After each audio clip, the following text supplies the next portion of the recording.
Hey guys, what's going on? This is Brad from the Ad Army, and today I actually have another My Pick 5 for this Age of Overlord format and going forward. So without further ado, I'm going to get into it. But before we do that, I just want to let you guys know, thank you for being a part of the Ad Army and or watching these videos. I really do appreciate it. And as always, don't forget, if you like what you see, subscribe, comment, like, and make sure that you are a part of the Ad Army because we're on the race to 100 subs, and I'd love for you to be one of the first 100. And let's get to it. So, effectively, for my pick 5, since it's been a while since I've done it, I usually want to pick like 5 tech cards to go in the format that are also somewhat budget friendly.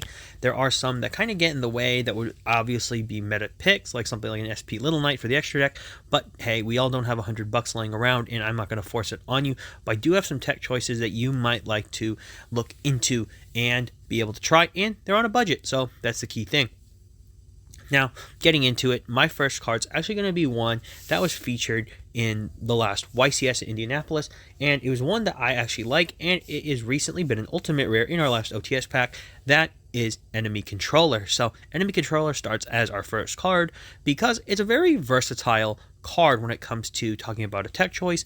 One, it's a quick play, so it's more viable than something like a normal spell or even a trap because you can use it either on the first turn for whatever reason, but simultaneously you can set it and effectively use it like a trap. As Enemy Controller, its first effect is you change the battle position of one face-up monster. Believe it or not, that actually can come up, and I'll explain in a second why, but the second effect is usually the one that most people would like to use it for, which is you tribute one monster, and then you select one face-up monster your opponent controls, and you take control of that until the end phase. So, I think the first time we saw this, actually for the YCS, at least the last one in Indianapolis, I think Triff used it in top 8, if I'm not mistaken.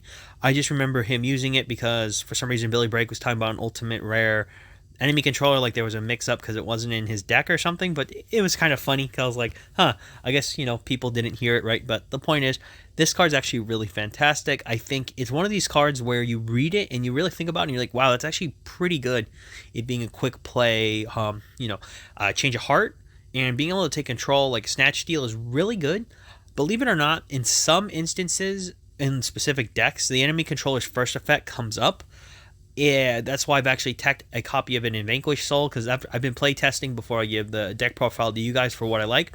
I actually really love this card, because funny enough, the Vanquish Soul archetype has a card where you special summon a monster in defense position in the form of Vanquish Soul Continue, and I keep finding this situation where I don't have a way to OTK sometimes, or like just do additional damage. And funny enough, Enemy Controller works as a dual-purpose tech tool where it can take a monster, but vice versa, also put a defense position monster I just summoned to the field back into attack position to finish the game. I know it's kind of conditional, guys, but it's a really interesting card. Enemy Controller is actually a very budget option. It coming in common, rare, all the way up to, I think there's secret rare copies, but I wouldn't tell you guys to pick those up if you don't need to. And recently it has become an ultimate rare.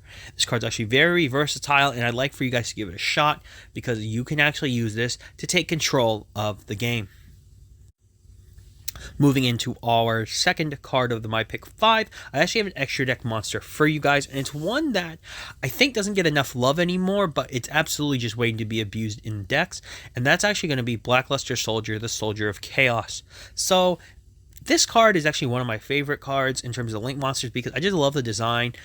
I'm kind of mad that it's not really too much Blackluster Soldier related. It's more like just a generic card that happens to be a Blackluster Soldier monster, but I used to play that deck. It wasn't that good, but I still played it. It was very fun. Point aside, Blackluster Soldier, the Soldier of Chaos, is a very good Link monster. It's a little bit different because it does take 3 monsters with different names to make, so you're not going to just be making this with like a Link 2 and a random monster. This is going to take 3 monsters, and they have to have different names. So this comes up for a few instances. I'm not going to say this is great in every deck. It's just in some decks this is really good. Now the big reason is with its effects. So first I'll read kind of why I really like it, is that if this card was Link summoned using a level 7 or higher monster or monsters as material, your opponent cannot target it with card effects. Also, it cannot be destroyed by your opponent's card effects. So effectively for this card becomes essentially like a Towers. It's not unaffected, unfortunately, but it is untargetable, and it becomes indestructible from card effects, already making this a problematic monster because it is a 3k body, and you do need the condition of having a level 7 or higher monster. But there's a deck I've been playing and playtesting, and I've been really loving this card. It's my basically go-to Link monster, and it's really good to close out games with its next list of effects, and I'm going to explain what they are. So when this card destroys an opponent's monster by battle, you can activate one of these effects. First, you get to gain 1500 attack. Secondly, this card can make a second attack during each battle phase of your next turn. And finally, banish one card on the field. So, effectively, what does this do? First, it can clear a monster, which is probably what you're going to do. The attack gain is nice, but you don't necessarily want to use it. The funny thing is this. When you use the second effect, which is kind of like the Borreloswordish game card, where you swing twice and then that would work. It would be great if you could do it on the battle phase of this turn, but you know you have to use it on the next turn, so it kind of kills that a little bit, but it's still really good because if you do know you're in a commanding position and you use this card, giving it the second attack for the next battle phase, if you know you can't close out the game, is really good because this boss monster is really hard to kill. So without kaijus and maybe untargetable removal, your opponent can't get rid of Soldier of Chaos. And then the third effect, which is the banish one card on the field, is the one that you're almost always going to use, because essentially what you're going to use with this monster is swing, destroy a monster, and then use its effect to clear another card. So effectively this card takes out 2 cards by itself. Now, this card is actually very cheap after its reprint in Magnificent Mavens, which is where I got my copy. If you want to upgrade to like the Secret or even the Ultimate Rare, up to you guys. I'm still just sticking with the Ultra. It's a cheap card. It's a really interesting extra deck staple, and if you can make it, you will enjoy it. And also, you can turn the tables and bring chaos onto your opponents with this card. Now, my third card that we have here is actually one that I really enjoy because I've been tagging this card for a while, and that's going to be Forbidden Chalice. Now, this one's easier to skip into because there's already a Forbidden card being running around in the metagame, being Forbidden Droplets. And normally I would have Droplets here, and Droplets will be a bit cheaper once obviously we get the Rarity Collection, which is coming out and may be out by the time of this recording, but there's a big reason I wanted to go with Chalice instead of Droplets, and that is for the sole purpose that Chalice does not take any other cards but itself to use its effect. And what I mean by this is, with Chalice, and I'm going to read its effect, you target one face-up monster on the field, and then until the end of this turn, that target gains 400 attack, but its effects are negated. So the big reason I have for this one is that this is actually a slightly better form of impermanence if you want it. The only problem that this has that impermanence doesn't is that you can't use this on turn 0, or if you have or basically it won't work on turn 0. So if you draw an impermanence, you can use it immediately, but this card does have to be used during your turn or during your opponent's turn, but it has to be set obviously because it's a quick play. Point is, my reason for Forbidden Chalice is that it actually has very useful text, in that unlike with Droplets, you don't have to give up anything as a resource, whereas with Droplets, some decks can use it obviously better than others, and in this case, Chalice is one that's very interesting because it is chainable. A lot of times with Droplets, one of the weaknesses it does have is that most decks aren't going to give up their spells and traps unless they actually, don't need them, or they're just trying to use them in general. So with Droplets, you're able to effectively punish your opponent by just, sending monsters, but that also leaves them open that if your opponent uses Droplets on you, you could chain something, I don't know, like this or something else that's like comes to be a spell or trap. So it does give you a little bit more leeway in that case, because by not giving up anything, this card really works as a beneficial negate to your opponent's field, because although you will give them 400 attack to that monster, if the monster is like a normal summon and you already have established board, you're probably punishing it heavily by negating its effects, because even if it gains 400 attack, it's not really going to do anything besides sit there. Vice versa, if you're trying to finish a game perhaps and your opponent is going to finish you off, or maybe they have something that boosts its attack through effects, funny enough, you can turn it off with Chalice and it will only have 400 attack. So those are some of the options you have. One of the things I find very interesting about Chalice, at least for certain decks that can draw constantly, you were able to kind of like bring this to your hand and use it as a defensive option. I do think it has some drawbacks where I think what the problem is, if you draw Chalice and you don't have a combo piece to start with, Chalice is effectively just a technical negate, but not really anything more than that. So there are some problems there, but it does have its trade-offs and it's a very powerful card. And it's pretty forbidden for you guys to not try this card.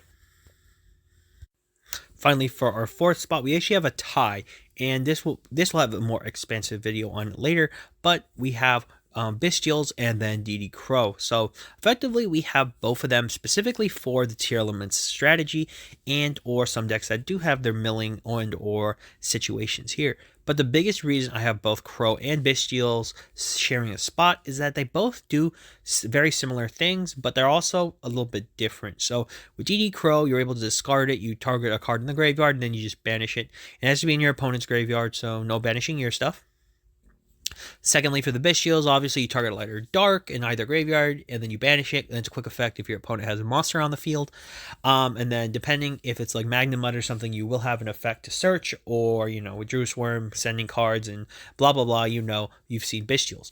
Point is, I have them in a shared spot because I do think because of Tier Emblem's presence in the metagame right now, we do have to decide on maybe playing these cards or something around that. Options also extend to like Ghost Bell and stuff like that, but personally I think you have to really think about maybe Crow or Magnamut, or like, you know, Druid Swarm. Usually it's just that engine of like a Magnamut and 2 Druid Swarm, but point aside, I really think that they're important cards that you should try.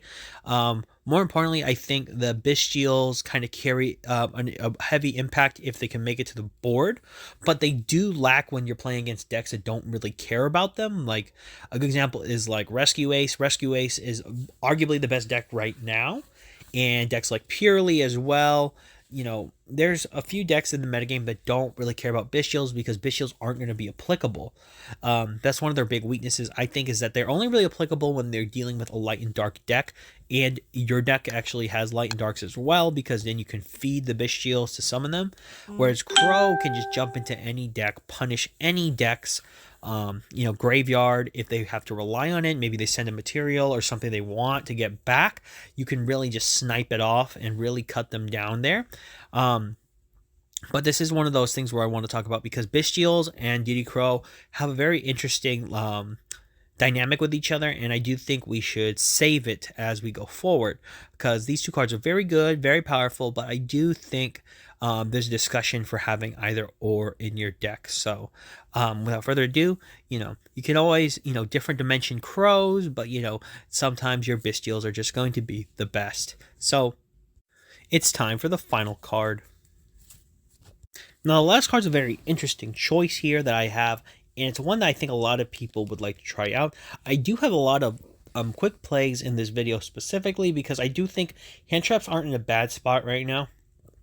But then again, what would be the point in recommending them to you guys if you guys either already know, because hand traps are kind of staple at this point, so they're not really hex as much as they are something you can play. But I have a tech card that was very viable in the last metagame, and I still think it's viable now, but it's also one that I think people are passing up because they don't think they need it anymore, but this is one I really like, and that's going to be Book of Moon. So Book of Moon takes the final spot on my pick 5 for a few reasons. First and foremost, this is an effect that is very simple, but has always coming back and forth. Very similar to something like Enemy Controller. Book of Moon shows its strength. Being able to put monsters in face-down defense position basically turns them off.